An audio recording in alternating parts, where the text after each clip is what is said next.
¿Qué tal, estimado estudiante? Continuamos con esta serie de cápsulas sobre historia universal. Como tú recordarás, en la cápsula anterior nosotros estudiamos qué fue lo que pasó durante la Primera Guerra Mundial y la última parte del siglo XIX, cuáles fueron sus consecuencias, así que te invito a que reflexiones sobre las consecuencias que tuvo la Primera Guerra Mundial, específicamente sobre las consecuencias del Tratado de Versalles. Hay que tenerlo muy claro. Recuerda que el Tratado de Versalles puso una deuda a Alemania donde se le pedía que pagara todos los daños que había causado a Inglaterra, a Francia y a los demás países que había atacado. Con eso entonces empezamos con lo que pasó en el periodo entre guerras, que está acá, y en la Segunda Guerra Mundial, para terminar con la Guerra Fría. ¿De acuerdo? Esta es la etapa quizá más compleja y de la que probablemente vengan un poco más de preguntas en tu examen, así que es importante que pongas mucha atención, especialmente en esta cápsula. Vamos allá. Empezamos entonces con el periodo entre guerras. ¿A qué le vamos a conocer? ¿A qué le vamos a llamar nosotros como periodo entre guerras? Bueno, le vamos a llamar al periodo que existe entre el fin de la Primera Guerra Mundial en 1918 y el inicio de la Segunda Guerra Mundial en 1939. Si tú te das cuenta, estamos hablando de 21 años más o menos que suceden entre este periodo, donde el mundo se va a volver a reconfigurar y va a volver a establecer nuevos parámetros, nuevos modelos para desarrollar la Segunda Guerra Mundial, cosa que a nadie le gustaba, que a nadie le parecía, sin embargo se desarrolló. Y aquí viene la pregunta: ¿qué es lo que pasó? Bueno, algunas cosas muy puntuales. Punto número 1: la creación de regímenes totalitarios. ¿A qué nos referimos con regímenes totalitarios? Acuérdate del absolutismo. Cuando nosotros hablábamos sobre el absolutismo, decíamos que todo el poder lo concentraba una sola persona, y esa persona era el rey. Bueno, en el siglo XX, en este periodo, todo el poder se concentraba en una sola persona de manera ficticia, es decir, no de manera legal. Y esta persona era escogida precisamente por el pueblo, a través de algún proceso de votación o a través de algún proceso de reconocimiento como autoridad. Ahora que los veamos cada uno de ellos, te quedará un poco más claro. Empezamos con este. El primero de los regímenes totalitarios es el llamado fascismo. El fascismo se desarrolla en Italia y la palabra proviene del mismo italiano, de face, que significa rostro, que significa identidad, ¿de acuerdo? Esta identidad, este sistema, reconoce a una sola identidad, a una sola persona como el líder de ese país, ¿sale? En este caso, el líder de Italia era Benito Mussolini. Benito Mussolini fue un líder muy rudo, muy cruel, muy sanguinario con su propio pueblo. ¿Por qué? Porque él estaba en contra de muchas cosas y a los italianos no les parecía. Entonces, a los italianos que no les parecía, los mandaba a asesinar, los mandaba a matar. Las historias son muy crueles porque hubo algunos, ¿no? Hay algunas anécdotas de algunas personas que tienen que huir, que se tienen que esconder en las alcantarillas, en los drenajes, para evitar que el ejército, que la fuerza del régimen fascista de Mussolini los secuestre, los mate, a ellos y a sus familias. Básicamente, en resumidas cuentas, el fascismo es un sistema de perseguimiento contra los ciudadanos que están en desacuerdo con el régimen, ¿de acuerdo? En segundo punto tenemos al nazismo, que es básicamente representado por Hitler, por Adolf Hitler, y que se va a desarrollar en Alemania. Recuerda lo que mencionábamos hace unos momentos.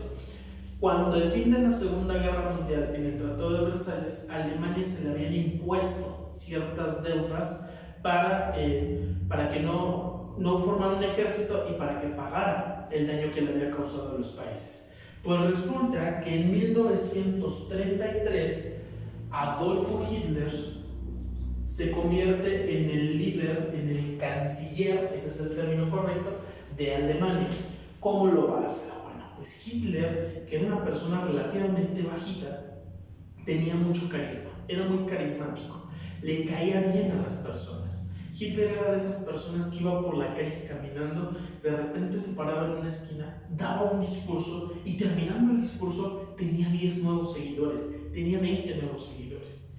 Él está como soldado en la Primera Guerra Mundial, ¿no?, en el frente de línea, fue soldado, y cuando regresa a Alemania, regresa decepcionado de que los alemanes no habían ganado, y entonces empieza a crear fama, se empieza a convertir en líder. En 1930 él va a atacar las oficinas del partido contrario, del partido adversario, y entonces se va a ir a la cárcel. Va a estar un año en la cárcel del 30 al 31 y en la cárcel va a escribir el libro que representa absolutamente toda su ideología, que se llama Mi lucha. En este libro Hitler va a exponer cómo debería de ser la política alemana, cómo Alemania debería de resurgir de las cenizas porque había quedado devastada. Y entonces cuando él llega en 1933 al poder, va a hacer cosas importantes. Número 1, va a cancelar la deuda, el pago de la deuda, es decir, el dinero que antes le estaba pagando a Francia, Inglaterra y a los diferentes países por causa de la Primera Guerra Mundial, Hitler lo va a cancelar. Punto número 1. Y punto número 2, importantísimo, que hizo Hitler fue la creación de los campos de concentración. Los campos de concentración ya existían, era para las personas que estaban en desacuerdo con el gobierno, con la política, y ellas se les mandaba. Hitler les va a agregar un toque especial, un rasgo muy característico de esta época. Les va a agregar el hecho de que allá se manden a los judíos, a los negros, a los homosexuales, a los gitanos y a los deformes. ¿Por qué? Porque la idea de Hitler era crear una raza superior, una raza grande, como la de los alemanes de hace muchísimos años antes que él. Va a declarar el Tercer Reich se llama, y entonces esta va a ser una de las causas principales del inicio de la Segunda Guerra Mundial. Ese es el nazismo. En tercer término tenemos al socialismo, que está representado por Joseph Stalin, quien era de la URSS. Recuerda que en esta época Rusia, que había tenido una revolución, no se llamaba Rusia, se llamaba URSS, que significa Unión de Repúblicas Socialistas Soviéticas. Esto es importante porque después lo ocuparemos en la siguiente lección y en el siguiente punto de esta lección. Entonces, Joseph Stalin, que era muy similar tanto a Hitler como a Mussolini, tenía un sistema de represión contra las personas que estaban en desacuerdo con el régimen. ¿Qué quiere decir esto? Él también creó una especie de campos de concentración que se llaman Gulag, donde mandaba a las personas que no le hacían caso, es decir, a las personas que estaban en desacuerdo con él. ¿De acuerdo? Stalin entonces va a representar el último de los regímenes totalitarios. Dicho esto, es cuando pasamos entonces a el inicio de la Segunda Guerra Mundial. ¿De acuerdo? Bueno, no sin antes mencionar la Gran Depresión. ¿Por qué? Porque la Gran Depresión de 1929 es un proceso de déficit económico donde Estados Unidos va a perder muchísimo dinero. ¿De acuerdo? Estados Unidos tenía una gran confianza en todo lo que había vendido en la Primera Guerra Mundial y entonces empezó a apostar y apostar y apostar y apostar por el dinero, ¿no? Empezó a crear intereses, a crear créditos. Cuando se dieron cuenta, explota una burbuja y la economía se va a pique. ¿De acuerdo? La gente se aventaba a los edificios, la gente salía a las calles en busca de comida porque no había trabajo, no había comida. Había una crisis económica muy fuerte, realmente brutal. ¿De acuerdo? Bueno, dicho eso, entonces ahora sí pasamos al desarrollo de la Segunda Guerra Mundial. ¿Qué es lo que te pueden preguntar en tu examen y por qué lo voy a tratar de resumir de esta manera? Te pueden preguntar qué países pertenecían a qué equipo o a qué bando de la Segunda Guerra Mundial. ¿De acuerdo? Hay que distinguir dos bandos, dos equipos. El primero es potencias del eje y el segundo es el de los aliados. Acá tienes un acrónimo para que tú recuerdes los países de las potencias del eje. Vamos a formar la palabra, o mejor dicho, el nombre de Roberto. ¿De acuerdo? Y tú dirás, ¿qué significa esto? Bueno, son capitales. Ro hace referencia a Roma. Ber hace referencia a Berlín y To hace referencia a Tokio. ¿De acuerdo? Si en mi examen me preguntan cuáles son las potencias del eje, Roberto es el del eje. Apréndetelo así. Roberto es el del eje. ¿De acuerdo? Y con eso yo digo Roma, Berlín, Tokio. ¿De acuerdo? Y Roma, capital de Italia, Berlín, Alemania y Tokio, Japón. Entonces, estos tres países forman las potencias del eje. ¿Qué tienen en común? Bueno, tú ya te diste cuenta. Italia y Alemania tienen regímenes totalitarios, es decir, sus presidentes, sus gobernantes, sus líderes están en contra de ciertas personas que se oponen a su régimen, es decir, tienen regímenes rudos, totalitarios, es decir. Y ellos se van a enfrentar junto con Hirohito, ¿no?, de Japón, a los aliados que los conforman básicamente Inglaterra, Francia, la URSS, ¿no?, que también forma parte de los regímenes totalitarios, y los Estados Unidos. Sin embargo, hay que hacer la aclaración, los Estados Unidos va a ser hasta 1941, recuerda que la guerra es entre el 39 y el 45, hasta el 41, en diciembre del 41, va a ser cuando Estados Unidos entre a la guerra. ¿Qué pasó? ¿Cómo empezó la Segunda Guerra Mundial? Bueno, Alemania, que ya se había aliado junto con Italia y con Japón, un 2 de septiembre de 1939 decide invadir Polonia. En el Tratado de Versalles, Polonia había quedado neutral, es decir, no estaba ni de un lado ni de otro. Sin embargo, Alemania, que tenía intereses de conquistar y de expandir el territorio alemán a Polonia, invade Polonia el 2 de septiembre. Con ese hecho empieza la Segunda Guerra Mundial, porque a la par que pasaba aquel suceso, Francia e Inglaterra le declaraban directamente la guerra a Alemania y le decían que si no calmaba su ejército iban a atacar. Hitler no hizo caso, sabía que podía ganar la guerra y entonces le declara la guerra a a Francia y a Inglaterra. ¿De acuerdo? La URSS, Rusia, que en aquel momento ya se había aliado junto con Francia e Inglaterra, le declara la guerra en ese momento, a Italia y a Japón. Y Japón, en 1941, va a atacar una de las bases aéreas más importantes, ¿no?, militarmente hablando, de Estados Unidos. Nos referimos a Pearl Harbor, ¿de acuerdo? La bahía de Pearl Harbor, que actualmente está en Hawái, ¿no?, tenía unos barcos y tenía unos aviones que estaban dispuestos en caso de que Japón atacara. Y precisamente Japón ataca, pero de manera sorpresiva, de manera repentina. Ataca a Estados Unidos y Estados Unidos iniciará entonces su proceso militar en la Segunda Guerra Mundial.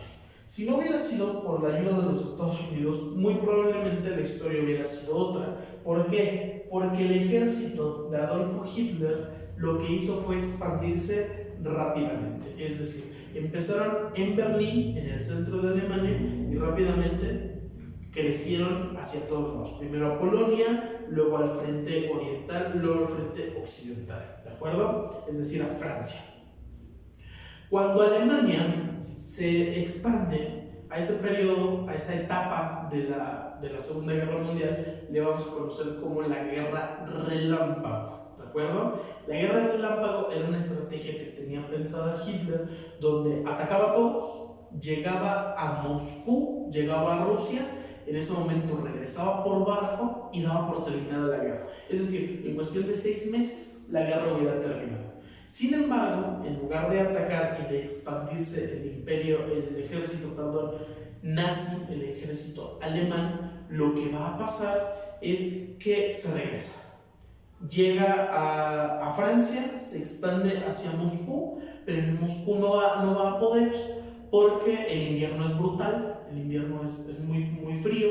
Entonces el ejército ruso, el ejército soviético, disparando muy poco y haciendo relativamente poco, va a vencer a los nazis, ¿de acuerdo? Alemania se tiene que reducir y la batalla decisiva, así como fue Montpellier en la Primera Guerra Mundial, en la Segunda Guerra Mundial, y esto es de suma importancia, fue la batalla de Normandía.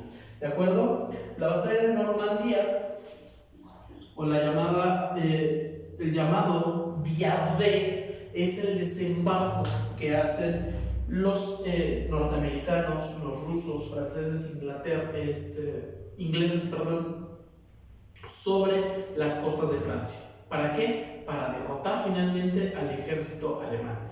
Y con esto pues terminaría la Segunda Guerra Mundial. Termina la Segunda Guerra Mundial, Hitler queda derrotado, dice la leyenda, y digo es una leyenda porque no está comprobado, que se suicida, pero su cuerpo no corresponde a sus restos, entonces no sabemos dónde está. Hitler termina perdiendo, la historia oficial dice que se suicida, y en ese momento se va a cerrar la Segunda Guerra Mundial. ¿De acuerdo? ¿Cuál es la consecuencia y por qué es importante la Segunda Guerra Mundial? Bueno, porque número uno, se crea un mundo bipolar que va a hacerse presente en la Guerra Fría. Número dos, porque terminan los imperios, ¿de acuerdo? Es decir, este imperio alemán, ¿no? Este intento de imperio alemán que se había expandido, se va a acabar. Los imperios de Medio Oriente, por ejemplo, que habían ayudado a los perdedores, a las potencias del eje, se van a acabar, y entonces va a surgir un nuevo modelo de gobierno en el mundo. La prohibición económica a Japón. ¿Cómo que la prohibición?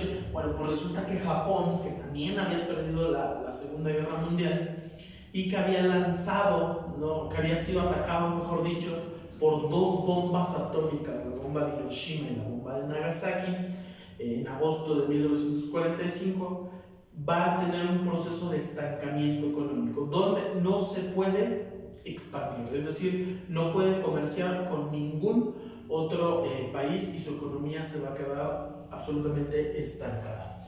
Entonces, esta prohibición a Japón va a ser importante porque después Japón va a crecer. Es importante que tengamos en cuenta, como lo acabo de decir, aparte del desembarco de Normandía, las bombas atómicas de Hiroshima y Nagasaki. Con las bombas atómicas de Hiroshima y Nagasaki es cuando termina la Segunda Guerra Mundial, es decir, en agosto de 1945. Muy importante que tengan ese dato en sus conocimientos. ¿De acuerdo?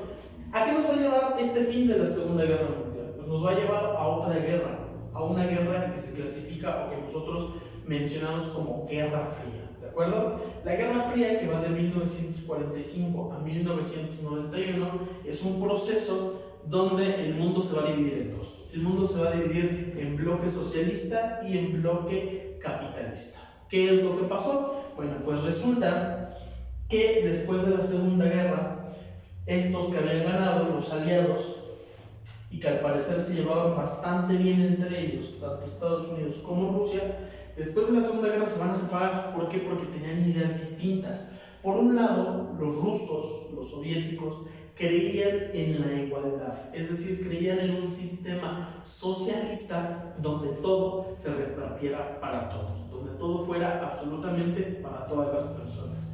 Mientras que los del bloque capitalista, liderados por Estados Unidos, creían en la justicia, es decir, lo que a ti te toca es porque tú te lo has ganado. Piensa en esto. Mientras que los socialistas decían, tú que tienes 20 millones de pesos se deben de repartir entre todos, y que suena muy bien, los norteamericanos decían, no, esos 20 millones de pesos que tú tienes son porque tú te los has ganado, y si tú no tienes dinero es porque no has querido generar dinero.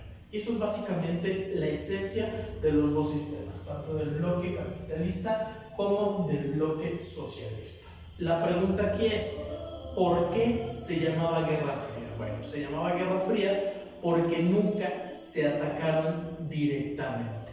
¿Qué queremos decir? Nunca Estados Unidos disparó un arma contra la URSS, nunca la URSS disparó un arma contra Estados Unidos. A pesar de eso, tenían ideas distintas y entonces la guerra era de otras maneras, ¿no?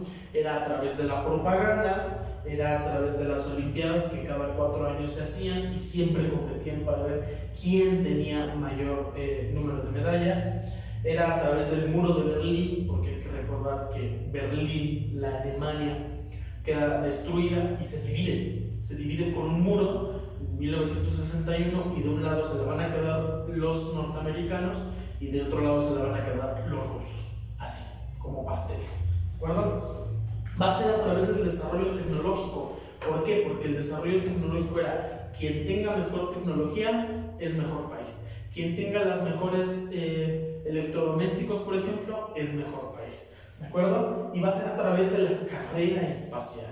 Cuando hablamos de la Guerra Fría, estamos hablando de la loca década de los 60, donde el hombre buscaba llegar al espacio exterior, cosa que logran primero los rusos con Yuri Gagarin, y después lo van a hacer los norteamericanos en el 69 cuando lleguen a la Luna, ¿de acuerdo? Con las misiones del Apolo y todo este proyecto que se invirtió en la NASA.